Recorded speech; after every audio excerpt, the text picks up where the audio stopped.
Kanchipuram Varamahalakshmi Silks, the Grand Banarasi Mela. First time ever in Hyderabad starting from November 1st. Money కంటే ముందు మీరు ఆర్జీవికి వేరే కథ చెప్పారట, అదేం కథ?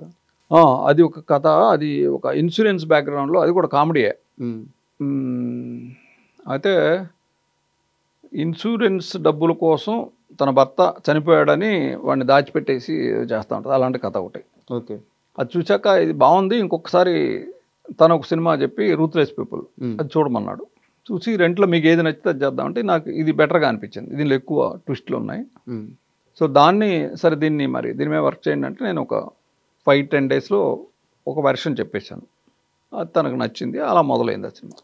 శివ మూవీలో ఏ ఆర్టిస్ట్ని అయితే మీరు వద్దు అన్నారో అదే ఆర్టిస్ట్ని మీ మొదటి హీరోగా పెట్టుకొని సినిమా తీయాల్సి చిన్న. అవును.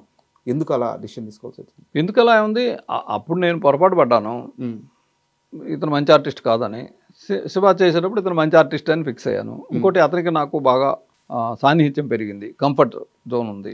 జేడి చక్రవర్తి, వాళ్ళిద్దరూ నాతో చాలా హాయిగా ఉంటారు. సో డైరెక్ట్ చేసే మనిషికి ఎదురుగా కెమెరా ముందున్న ఆర్టిస్టులతో కంఫర్టబిలిటీ ఉంటే బెటర్ ఇన్పుట్ వస్తుంది. చిన్న కోరిక కూడా ఏదో మీరు తీర్చారట శివ సినిమా అప్పుడే. కోరిక మీ దగ్గరికి వచ్చి ఒక రిక్వెస్ట్ చేశారంట, ఇప్పటిదాకా ఫ్లైట్ ఎక్కలేదు నేను, ఒక్కసారి ఫ్లైట్ ఎక్కలేదు అనేవాడు ఎప్పుడు. నిన్ను ఫ్లైట్ ఎక్కిస్తాను చిన్న నేను అని చాలా ఎక్స్టెంపోర్లో మాట్లాడినమాట. అయితే ఇప్పుడు ఇందాక మీరు అనుకున్న పోల్ను కొట్టుకునే షాటు ఎప్పుడేసావు నాగేశ్వరరావు అంటే, ఎల్లుండి రేపు రాత్రి రేపు ఈవినింగ్ ట్రైన్కి చిన్న ఎక్కుతాడు, ఎల్లుండి ఈవినింగ్ మనం షూట్ చేసుకోవచ్చు, పగలంతా ఖాళీగా ఉంటాడు. లేదు ఇవాళ నైట్ ప్లాన్ చేద్దాం, ఇవాళ ప్లాన్ చేయండి అన్నాడు. లేదు రాము, ఆల్రెడీ టికెట్ వేసేసారు, ట్రైన్ టికెట్. అంటే ఓ మోస్తరు ఆర్టిస్టులందరికీ ట్రైన్ టికెట్లు, బాగా పెద్ద ఆర్టిస్టులు అయితే ఫ్లైట్ వేసేవాడు. అంటే లేదు ఎలాగైనా సరే తెప్పించండి. సాధ్యం అంటే అసాధ్యం ఏమి ఉండదు, ఖర్చు ఎక్కువ అవుద్ది అంటే. ప్రొడక్షన్కి ఖర్చు అవుతుంటే నేను కొంచెం పెయిన్ ఫీల్ అవుతా.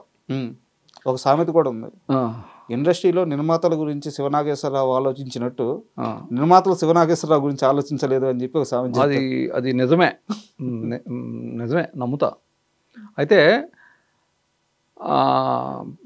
నిధి ప్రసాద్కి ఫోన్ చేసి ఆ టికెట్ క్యాన్సిల్ చేసి ఈవినింగ్ ఫ్లైట్లో అతన్ని పంపించండి అన్న. పంపించానంటే ఏమయ్యా నీకు ప్లాన్ చేస్తావు, ఎలా ప్లాన్ చేస్తావు అది అని అతనికి నాకు చిన్న ఆర్గ్యుమెంట్. తప్పదు, ఈవినింగ్ ఫ్లైట్కి ఎక్కించు అని ఫోన్ పెట్టేస్తే అతను ఈవినింగ్ ఫ్లైట్కి వచ్చాడు. డైరెక్ట్గా లొకేషన్కి వచ్చాడు, మళ్ళీ ఎయిర్పోర్ట్ నుంచి, బేగంపేట ఎయిర్పోర్టు, అటు సికింద్రాబాద్ గన్రాక్ ఎన్క్లేవ్. ఆ బ్యాగ్ వేసుకుని వచ్చి నాగేశ్వరరావు గారు అని అరుస్తున్నాడు. అప్పుడు మేము వెళ్ళి రెడీ అవుతున్నాం అంతా. వచ్చి ఏంటంటే, సార్ దీని మీద ఆటోగ్రాఫ్ పెట్టండి సార్ అన్న.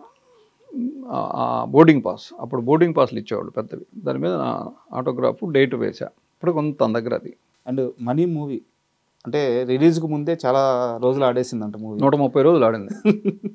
ఆ పీరియడ్లో మీ మానసిక స్థితి ఎలా ఉంది? ఏం లేదు, పెద్ద ప్యానిక్ అయ్యేవాడిని కాదు నేను. ఇది రిలీజ్ అయ్యే పరిస్థితి లేదు అనుకునేవాడిని. ఉప్పలపాటి నారాయణరావు రక్షణ అనే సినిమా ప్రొజెక్షన్ జరుగుతుంటే నాగార్జున గారు కొంతమందిని పిలిచాడు, అబ్బాయి గారు అని వాళ్ళు చిన్న ఆయన పిలిచారు, ఉప్పలపాటి నారాయణరావు పిలుచుకున్నాడు. 3 థియేటర్లు జనం ఉన్నారు. ఆయన బాగా టెన్షన్ పడుతున్నాడు. ఏంటన్నయ్య టెన్షన్ పడుతున్నావు అంటే, ఏమన్నాయా ఎవరు పెడితే నాగార్జున గారు పిలిచారు, అబ్బాయి గారు పిలిచారు, నేను పిలిచాను, ఇప్పుడు ఎవరికి చూపించాలి సినిమా? ఒక సీటుకి 3 సీట్లు జనం ఉన్నారు. ఓ పని చేయని అందరిని పైకి పంపించి కూర్చోబెట్టి పైన మనీ ప్రింట్ ఉంది వేసేయి, మనీ చూడని వాడు లేడు అప్పటికి హైదరాబాద్లో, వెళ్ళిపోతారు, చూసాం కదా అని సగంలో వెళ్ళిపోతారు, నీకు కావాల్సిన వాడిని పట్టుకొని పక్కలాగు, అప్పుడు రక్షణ వేసుకో అని చెప్పా. వద్దన్నయ్య నీ సినిమా మీద నువ్వు అలా జోకులు వేసుకోవద్దు అన్నాడు. అంటే తప్పే ఉందన్నయ్య దాంట్లో, అది నీకు సలహా చెప్పాను అన్న. అంటే అంత క్యాజువల్గా తీసుకునేవాడు నేను అంటున్నా. మీ కెరీర్ విషయానికి వస్తే సార్, అంటే మీరు ఇప్పుడు డైరెక్ట్ కాకముందు ఎర్లీ స్టేజ్లో 2 సినిమాల్లో యాక్ట్ చేశారు జూనియర్ ఆర్టిస్ట్ లాగా. అది ఆకలి రాజ్యం, సినిమా పేరు ఆకలి రాజ్యం కాదు, మీ ఆకలి కాపీ పేట్కా సవాల్. అది సన్నాయప్పన్న అనే ఒక సినిమా, బట్ కెమెరాకి దొరకకుండా దూరంగా ఉండేవాడిని. అక్కడ బురిపాలెం బొల్లాడు డైరెక్టర్ బీరమస్తానరావు గారు. ఆయన తర్వాత నేను డైరెక్టర్ అయ్యాక నాకు బాగా క్లోజు. సార్ మన ఇద్దరు ఫస్ట్ పిక్చరు, మన ఇద్దరికి మొదటి సినిమా ఒకటేనండి మీకు తెలుసా అన్న. అదేంటి అన్నాడు, మీ సినిమా బురిపాలెం బుల్లాడు ఫస్ట్ సినిమా కదా మీకు అన్న. అవునా, నాకు కూడా అదే మొదటి సినిమా. అదేంటి అన్నాడు, దాంట్లో జూనియర్లో నుంచున్నానండి అన్న. భలేవాడు ఆయన పెద్దాన్ని. ఆయన మా గుంటూరు, ఆయనది కూడా. ఎంత ఇచ్చేస్తారు అప్పట్లో? 3 రోజులకు 100 రూపాయలు ఇచ్చేవాళ్ళు. ఓకే. అండ్ మీ కెరీర్ స్టార్టింగ్ విజయ నిర్మల్ గారి దగ్గర చాలా ఎక్కువ సినిమాలు చేశారు. సో విజయ నిర్మల్ గారి దగ్గర తక్కువ, 2 భోగిమంటలు, అంతం కాదు ఆరంభం, 2. సో వారి వర్కింగ్ స్టైల్ ఎలా ఉండేది? ఆవిడ పని రాక్షసి, ఆవిడే నిర్మాత బాగుండాలి అంటే. అఫ్కోర్స్ నేను పనిచేసిన ఎక్కువ మంది డైరెక్టర్లు, మత్సన్ రావు గారు కానీ, సిఎస్ రావు గారు కానీ, విజయ నిర్మల్ గారు కానీ, ప్రొడ్యూసర్ క్షేమం ఎక్కువ చూసేవాళ్ళు. ఆ టైంలో కృష్ణ గారితో మీకు బాగా గుర్తుండిపోయే ఇన్సిడెంట్ ఏదైనా చెప్తారా? అలాగే కృష్ణ గారిని కూడా మీరు బాగా ఇమిటేట్ చేస్తారంట. కృష్ణ గారిని నేను పెద్దగా కృష్ణ గారిని ఎవరైనా ఇమిటేట్ చేయగలరు. ఇప్పుడు మీ కెమెరా పట్టుకుని ఆయన కూడా చేయగలరు. ఆయన మాట్లాడే విధానం అలా ఉంటుంది. ఆయనకి ఒక్క షూటింగ్లో అంటే ఎప్పుడు మా మేడం ఏం చెప్తే అది వినేవాడు. ఒకే ఒక పర్టికులర్ దాంట్లో గడ్డం పెట్టేసి ఆయనకి కన్వర్లాల్, అంతం కాదు ఆరంభం, డబుల్ యాక్షన్. ఓకే. ఒకదానికి గడ్డం ఉంటుంది, ఒకదానికి గడ్డం లేదు. సో ఈ గడ్డం అంటించినప్పుడు ఏంటంటే గమ్ పెట్టి, ఇప్పుడున్నంత టెక్నాలజీ ఎప్పుడు లేదు. ఈవెన్ రామారావు గారికి కూడా గడ్డం పెట్టేటప్పుడు గమ్ అంటించి దాని మీద ఎలా గట్టిగా ఒత్తారు. అది స్పిరిట్ ఉంటుంది దానిలో. అది చర్మాన్ని బాగా అంటే వేడి, ఒక రకమైన ఇరిటేషన్ ఉంటుంది. సో ఆ గెటప్ వేస్తే మాత్రం వెంటనే షూట్ చేయాలి. లేకపోతే ఎప్పుడు మా విజయలమ్మ గారు చెప్పింది ఆయన వినేవాడు. గడ్డం పెట్టినప్పుడు మాత్రం ఆయన ఏం చెప్తే అది ఈవిడ విని సాధ్యమైన తొందరగా దాన్ని ఫినిష్ చేసేవాడు. ఓకే. అదొకటే ఆయనకి కోపం. అండ్ మీరు అసిస్టెంట్గా కానీ లేకపోతే కోఆర్డినేటర్ కానీ నాకు ఐడియా లేదు సార్, లెనిన్ బాబు గారి దగ్గర వర్క్ చేశారు. మరో కురుక్షేత్రం మన తమ్మారెడ్డి భరద్వాజ్ గారి బ్రదర్. అవును.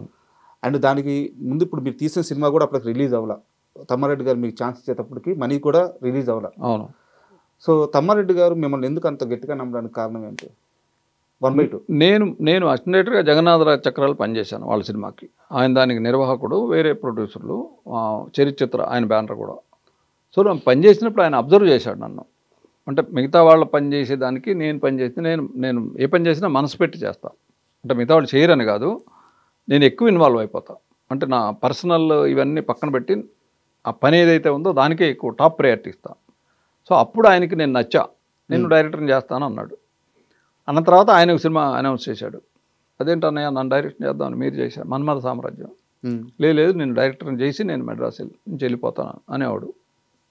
మనీ సినిమా చూసి ఆయనకు కూడా నచ్చలే మనీ. ఓకే. మనీ చూసి నచ్చిన వాడు ఎవడు లేడు హైదరాబాద్లో. ఓడియన్ థియేటర్లో రిలీజ్ అయినప్పుడు మాత్రం నచ్చింది. ఆర్జీవీ కన్నా నచ్చిందా మనీ? అది ఇందాక శివ గురించి మీ ఒపీనియన్ ఏంటి, ఆడుద్దా లేదా అనేది ఒక దశలో పోద్ది. ఎందుకంటే నంబర్ ఆఫ్ ప్రొజెక్షన్ వేసి ఎవరికి నచ్చట్లేదు. జీవిత రాజశేఖర్ గారు వాళ్ళ సినిమా చూసి బ్రహ్మానందం వేషాన్ని రామిరెడ్డితో వేస్తే భలే ఉండేది అన్నారు. అంటే మేము కామెడీ అనుకుని తీసాం, వాళ్ళు చాలా సీరియస్గా ఆ సినిమాని చూశారు. అంటే మరి ఆడియన్స్ అంతే సీరియస్గా చూస్తుంటే రెండో రోజు వచ్చేసేది మనీ వెనక్కి. బ్రహ్మానందం ట్రాక్ కూడా లాస్ట్లో యాడ్ చేశారట. లెంగ్త్ తక్కువ యాడ్ చేసాం. అంతకుముందు ఆ థాట్ లేదా? లేదు. 11,500 ఉండాలి ఫీచర్ ఫిలింకి. నేను తీసింది 10,900 వచ్చింది, 11,000 లోపే. సో ఆ బ్రహ్మానందం ట్రాక్ యాడ్ చేసి క్లైమాక్స్లో కూడా అతను ఇన్వాల్వ్ చేసి చేసాం. కొన్నేళ్ల క్రితం మీరు ఒక యూట్యూబ్ ఛానల్ రన్ చేసేవారు, వన్స్ మోర్ అని చెప్పి వీడియోస్ చేసేవారు. నేను వీడియో చూడలేదు, బట్ ఒక తమ్ము చూశాను. చిరంజీవి మెగాస్టారే కాదు అని చెప్పి ఒక తమ్ము పెట్టినారు. ఏం సందర్భం అది, ఏం చెప్పారు అక్కడ? మెగాస్టారే కాదంటే అంతకంటే ఎక్కువ అని చెప్పుకుంటా లోపల. గుర్తులేదా మీకు? కాదు అంటే ఆయన డెడికేషన్ చెప్పే దానిలో అది మీరు చూస్తే అర్థమవుద్ది. అంటే ఆయన డెడికేషన్. నేను చిరంజీవి గారి గురించి అంటే ఆయన షూట్ చేస్తున్నప్పుడు కెమెరాకి తను ఎంత మేరకు ఇవ్వగలడు అంతే ఉండేది. తన ప్రయారిటీసు ఇవన్నీ తక్కువ ఉండేవి. ఒక షూటింగు నైట్ చేస్తున్నారు, అది నేను పనిచేసిన దేవాంతకుడు కూడా ఆయనకి చిన్న లెగ్మెంట్ ఇదేదో అయింది, ఫ్రాక్చరు. ఓకే. నైట్లు మాత్రమే డేట్లు, పగలు వేరే షూటింగు. నైట్లు 4:30కి చేసి ఫ్లైట్ ఎక్కి మళ్ళీ సింగపూర్ వెళ్ళాలి. సో ఆయన సౌండ్ వేస్తే మామూలు అసలు ఆ నొప్పికి పెయిన్ తెలిసేది కాదు, అంత అద్భుతంగా డాన్స్ చేసేవాడు. ఆ సౌండ్ ఆఫ్ చేసిన వెంటనే పెయిన్ ఫీల్ అయ్యేవాడు. ఓకే. అది ఆయన హెప్నటైజ్ చేసుకునేవాడు. ఇలాంటివన్నీ చెప్పుకుంటాను.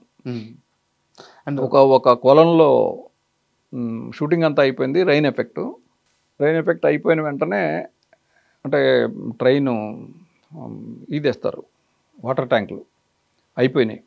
అయిపోతే ఇక లాస్ట్ షాట్కి నీళ్ళు లేవు. పువ్వాళి అంటారు, చిన్న గార్డెనింగ్ చేసి దాంతో షార్ట్ తీశారు. ఆయన కోసం పెట్టిన నీళ్లు సపరేట్గా ఉంటాయి స్నానం చేయడానికి. దాంట్లో ఆ పువ్వాళిలోకి పోయడానికి కూడా నీళ్ళు లేవు. అక్కడ ఒక కొలను ఉంది, అరుణాచలం స్టూడియో, అవి తీసుకొచ్చి పోయమన్నాడు. అవి మామూలుగా ఇప్పుడున్న వాళ్ళు ఎవరు అంత సాహసం చేయరు, చాలా చండాలంగా పచ్చగా ఉంటాయి. అవి తెచ్చి దాని మీద పోసి తర్వాత స్నానం చేసి వెళ్ళిపోయాడు మార్నింగ్ ఫ్లైట్కి. జస్ట్ ఆ రోజు షూట్ కంప్లీట్ చేయాలండి అంతే. ఇవాళ ఫినిష్ అయిపోతే ఆ సాంగ్ ఆగిపోద్ది, మళ్ళీ సినిమా రిలీజు డేట్లు ఇవన్నీ ఇలాంటివన్నీ చూసేవాడు ఆయన. అలాంటిది ఏదో చెప్పుకుంటాను అవన్నీ. ఓకే. విజయబాబు నాయుడు గారిది చిరంజీవి అని చెప్పి అప్పట్లో ఒక మ్యాగజైన్ వచ్చేది. అవును. శివాలో చిరంజీవి హీరో అయితే అని చెప్పి ఒక ఆర్టికల్ రాశారు, చదివారా మీరు అది? నేను చదవలేదు. బాపినేడు గారు, విజయబాబు నాయుడు గారు అలాంటి చిత్ర విచిత్రాలన్నీ చేసేవాడు ఆయన. ఇప్పుడు ఈ బుక్ని చూడాలి అంటే ఆ బుక్లో ఒక బొమ్మను ఇలా తిప్పేసేవాడు. ఓకే. అంటే ఈ బుక్ని ఇలా తిప్పి చూసి ఇక్కడే ఉంది చూసి మళ్ళీ దేని పేజ్ తిప్పితే ఇది మళ్ళీ మామూలుగా ఉండేది. అంటే కీన్ అబ్జర్వేషన్ ఈ బుక్ మీద ఉండాలి అనే దానికి విచిత్రమైన ప్రయోగాలు చేసేవారు ఆయన. మీరు ఎప్పుడైనా కనీసం థాట్ చేశారా నాగార్జున కాకుండా ఇంకే హీరో అయినా శివకి న్యాయం చేయగలడు అని చెప్పి? ఆలోచన రాలేదు. ఇప్పుడు నువ్వు అడిగా కూడా రావట్లా. అండ్ శివ సినిమా వచ్చిన తర్వాత బాగా జలస్గా ఫీల్ అయిన హీరోలు ఎవరైనా ఉన్నారు ఇండస్ట్రీలో, నాకు ఎందుకు పడలేదు ఈ సినిమా అని? అంటే నేనే పూర్తిగా చెప్పలేకపోతున్నా నా గురించి. ఇది నేనేం ఫీల్ అయ్యాను, ఇంకో హీరో ఏం ఫీల్ అయ్యాడో నేను ఎలా చెప్పగలను? వెంకటేష్ గారు అందరూ ఫీల్ అయ్యి ఉంటారు. అంటే ఇప్పుడు ఈ సినిమా నాకు ఇస్తే నేను చేసేవాడిని కదా అని అనుకుంటారు. అంటే కంటెంపరీగా అప్పుడున్న సమకాలీన సమవయస్కుల్లో ఉన్నవాడు ఆయన వెంకటేష్ అయి ఉంటారు. బట్ ఆయన కూడా మధ్యలో ఏదో జోక్గా అన్నాడు కానీ, అంటే నేను బయట వినడం ఎక్కడో. అంతేగాని ఇప్పుడు ఏ హిట్ సినిమా వచ్చినా కానీ ఇంకో 3-4 హీరోలు కాంపౌండ్లో ఇది మనం చేస్తే బాగుండేది కదా అని అనుకుంటారు. ఏం దానికి సహజం. Subscribe iDream Media. Please do subscribe to iDream. Please subscribe to iDream Media. For best entertainment and information, please subscribe iDream. And don't